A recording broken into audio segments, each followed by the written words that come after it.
Yes, a pleasant day to, of course, our professor of our master's class. We have Dr. Rodora G. Magan. So I have now, we're here in my nabor at the same time my student's house.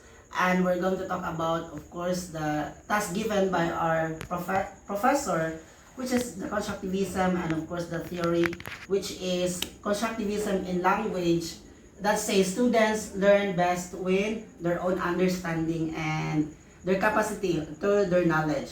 But instead of just listening to, yes, to their parents also, to the teacher, and in language, so learning, this means students learn a language by using or exploring and connecting to their experiences. So I have a lot of questions to this student of mine regarding to this topic, because constructivism is something that we are going to learn from our parents at the same time from our environment. So is it true that we usually learn a specific language from our parents or from our environment? Dai? For me, yes, it is true. Children usually learn their first language from their parents, family members, and the people around them. They hear that language every day, so they naturally learn how to speak it. Alright, so it is possible that learning a new language can be difficult because we are more confident using our first language. It seems that we're using our Visayan language, our vernacular. So is it difficult for us to speak because we are more confident using our first language? In my own opinion, yes, it can be difficult at first because we are already comfortable with our first language. However, with practice and patience, learning a new language becomes easier. Okay. You said that by means of patience and what you call it, confidence. So you think that we can be able to learn a new language if we have that kind of character. So thank you so much. So why is learning a new language important for students? For you, what do you think? Learning. Yeah. Learning a new language helps students communicate with more people. It will also help them understand different culture and gives them the opportunities in the future. All right. So what challenges do you think those students like you especially um, face when learning a new language? So what challenge do students face when learning a new language? Uh, some challenges include difficulty in pronunciation, grammar, in a vocabulary, and lack of confidence in speaking. Yes, we all know, no?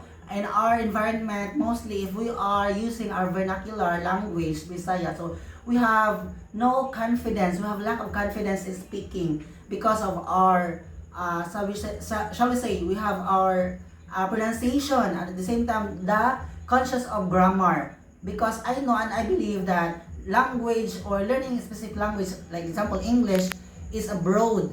So that is why mostly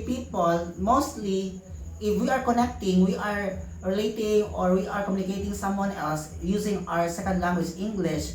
So we tend to ignore them because we have lack of confidence. So do you feel more confident speaking your shall we say um, our first language than English? Why?